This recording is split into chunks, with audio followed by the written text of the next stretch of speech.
For a lot of people, wine still feels like a closed world.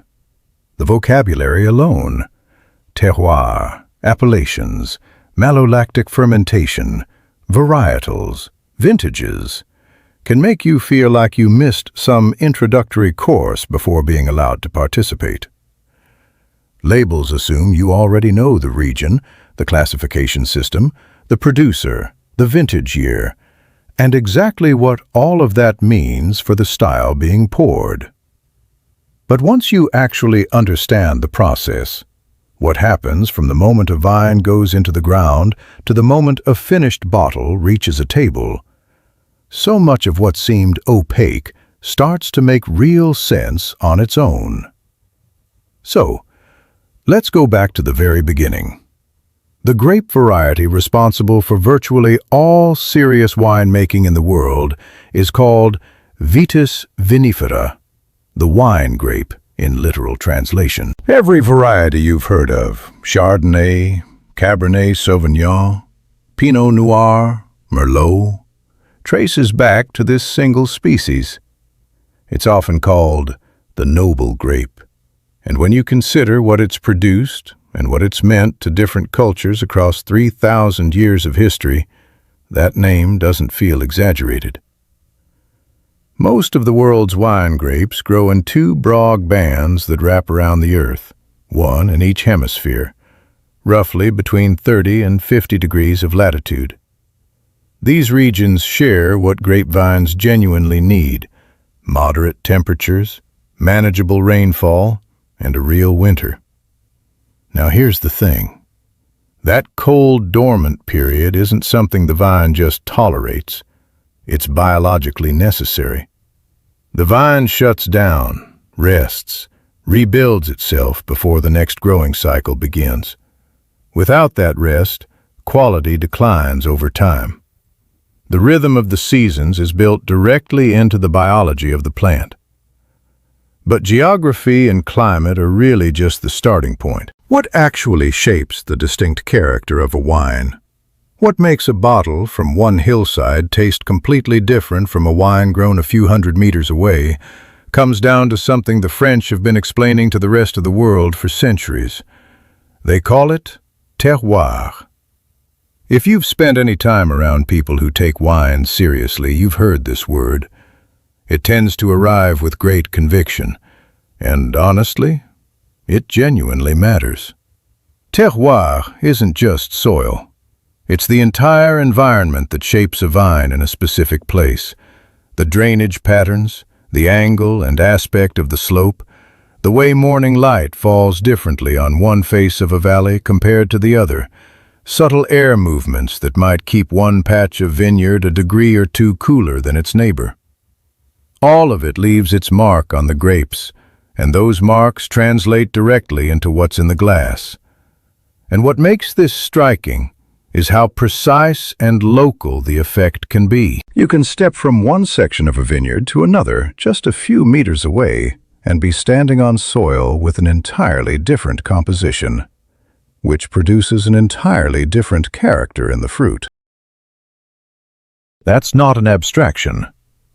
In the Bordeaux region of France, two estates, Vieux Château Certain and Château Trotanoir, sit practically side by side. You could step from one property to the other without much of a stride. They share the same general climate, the same regional weather patterns, taste their wines together, and they're completely different wines. The soil shifts between those two properties across a distance of just a few meters, and that shift changes everything. That's terroir working at the scale of a footstep. Hang on, this matters. Historically, grapevines ended up on whatever land nobody else particularly wanted. Rocky hillsides, thin and stony soils where grain and vegetables wouldn't produce a crop worth the effort. Farmers took the good ground and left the difficult ground behind, and grapevines went in there more or less by default. As it turned out, that was a remarkable stroke of luck. Difficult, nutrient-poor soil forces the vine's roots to dig deep, sometimes to extraordinary depths, in search of moisture and minerals from layers of soil far below the surface. The deeper and more extensive that root system becomes, the more varied the mineral palette the vine draws from, and the more complex and interesting the resulting wine tends to be. Hardship producing quality. Counterintuitive on the surface, but in viticulture, simply the practical truth. Grapevines in the wild are climbers. Left entirely alone, they'd sprawl across the ground, scramble through trees, spread across vast areas without producing much of any use to a winemaker. Getting them into disciplined, productive rows requires years of consistent training. And to make the vine more resilient against disease and pests, Vitis vinifera is typically grafted onto hardier North American rootstock. The shoot of each variety is cut and bound to the rootstock to form a single living plant, carrying the flavor characteristics of the noble grape with the durability of the rootstock underneath. Once established, it's a genuinely hardy plant. It can handle hillsides and valley floors, sandy soils and rocky terrain that looks like nothing should be growing there at all. After the site has been chosen and thoroughly analyzed, soil composition, drainage, climate history, aspect, the grafted vines go into the ground, and then begins a very particular kind of patience. A usable harvest won't typically arrive until the vine's third year in the ground. The finest fruit can take considerably longer. There's a saying that circulates reliably in winemaking: the older the vine, the better the wine. A mature vine manages its energy differently from a young one. Instead of channeling resources into aggressive vegetative growth, it shifts its energy toward the fruit at an earlier point in the season, building more concentration and complexity in each berry, ripening more slowly and more completely. And because its root system has had decades to develop and reach downward into the earth, it draws from a far wider palette of minerals than any younger vine could. Wine from old vines is usually just more interesting. Growers who've worked with both tend to say that quite directly. Spring marks the beginning of the new growing year, and in some regions that arrival is genuinely celebrated. In France's Alsace region, the opening of the season is celebrated with local vineyard traditions. But the practical work started months earlier, during winter, with pruning. Unnecessary canes are cut back to focus the vine's energy toward fewer, better grape clusters, and to shape the plant into the structure it needs for the season ahead. Once spring growth begins, new shoots are trained and tied to the wire trellis that supports the vine through the growing cycle.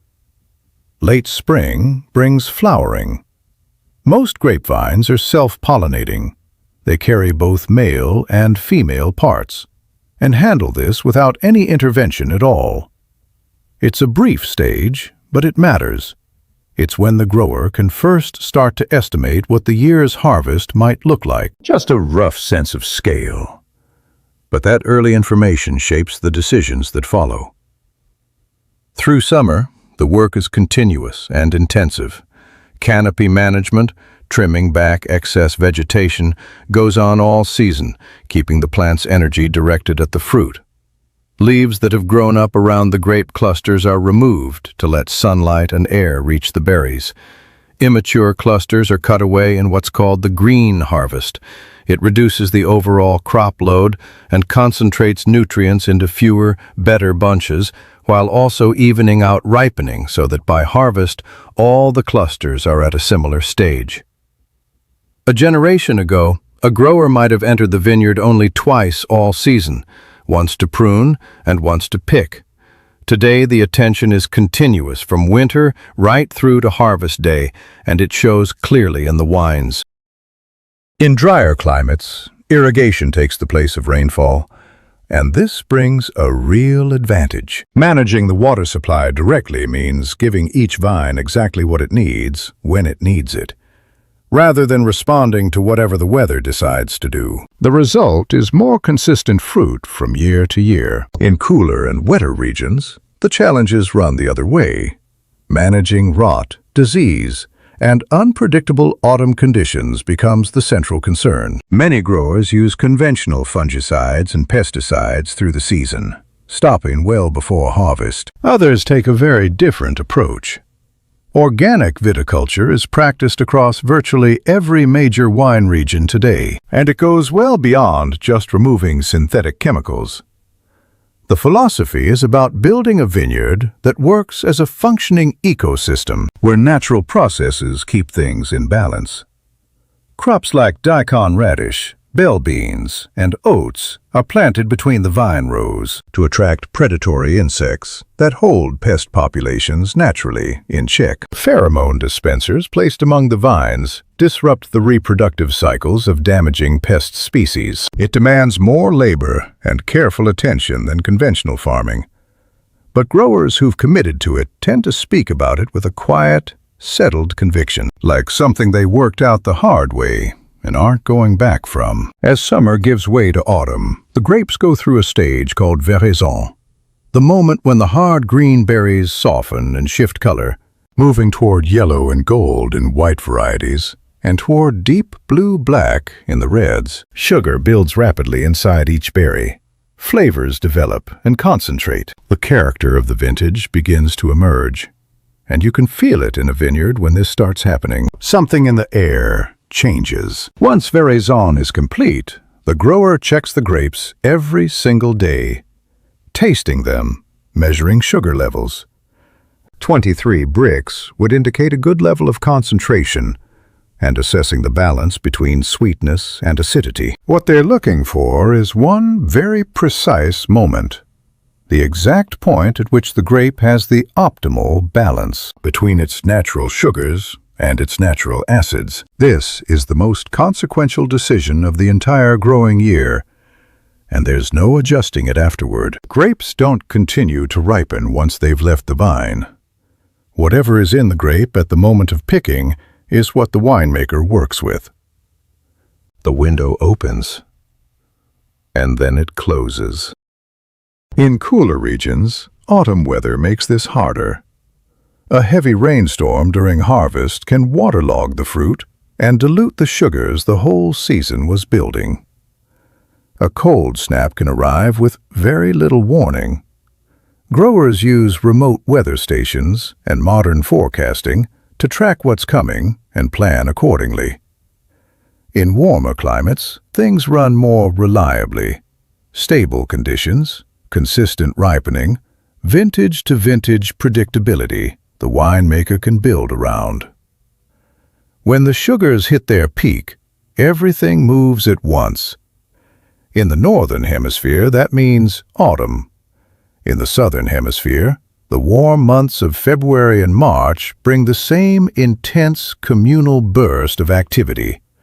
Months of vineyard work culminating in a race to collect the fruit at its exact peak.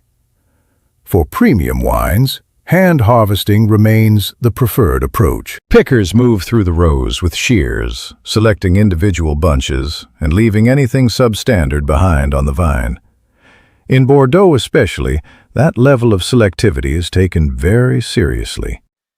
For large-scale production, mechanical harvesters, first developed in the 1960s, have now replaced hand-picking across the majority of the world's vineyards.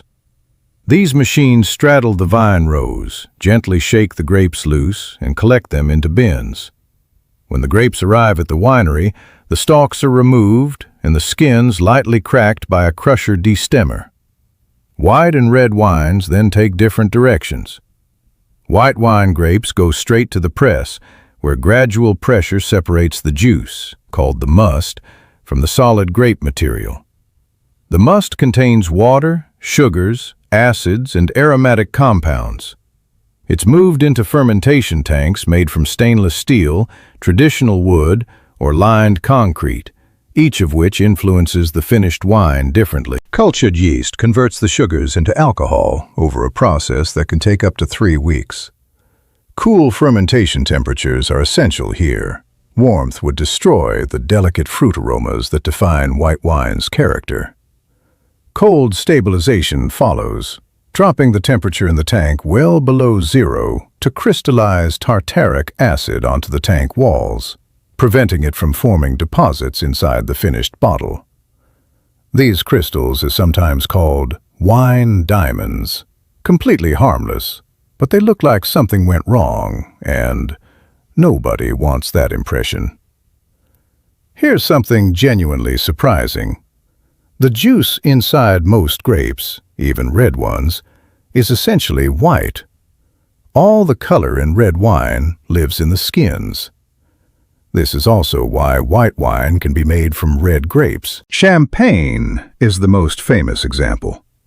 It's typically a blend of Pinot Noir, Pinot Meunier, and Chardonnay, and the base wine stays white because the skins are pressed away quickly before fermentation draws their color. Most people don't know this, and once you do, you look at wine differently. To make red wine, the crushed grapes and their skins ferment together, and as the process unfolds, color, tannins, and flavor compounds are drawn from the skins into the liquid. This is maceration. The longer the skins stay in contact, the more intense and structured the wine becomes. Tannins give red wine its backbone, that firm, slightly drying quality in the mouth. And they're also what allows the finest reds to develop and soften gracefully over many years in a cellar. During fermentation, the skins float up to the surface and form a cap that must be regularly pushed back down or pumped over to keep extraction consistent throughout the vessel. When the winemaker is satisfied with the color and concentration, the free-run wine is drawn off from the skins. The remaining grape pulp goes to the press, where a more concentrated press wine is extracted and may be blended back in to achieve the desired balance. After alcoholic fermentation, many wines go through a second process, malolactic fermentation. Bacteria convert the sharper malic acid into the softer lactic acid, smoothing out the wine's texture and adding body and richness. Most reds benefit from it. Some whites do too, many Chardonnays especially. Riesling is deliberately kept away from it though, because the clean, vivid fruit brightness that defines a good Riesling is precisely what malolactic fermentation would soften and blur. Whether or not to allow it depends entirely on the style the winemaker is building toward. And that choice, that's not a technical default. It's an artistic one. Then comes aging. New oak barrels, French or American, contribute layers of flavor. Vanilla, toast, and sometimes a hint of smokiness, depending on how the barrel's interior has been treated. French oak tends towards subtlety.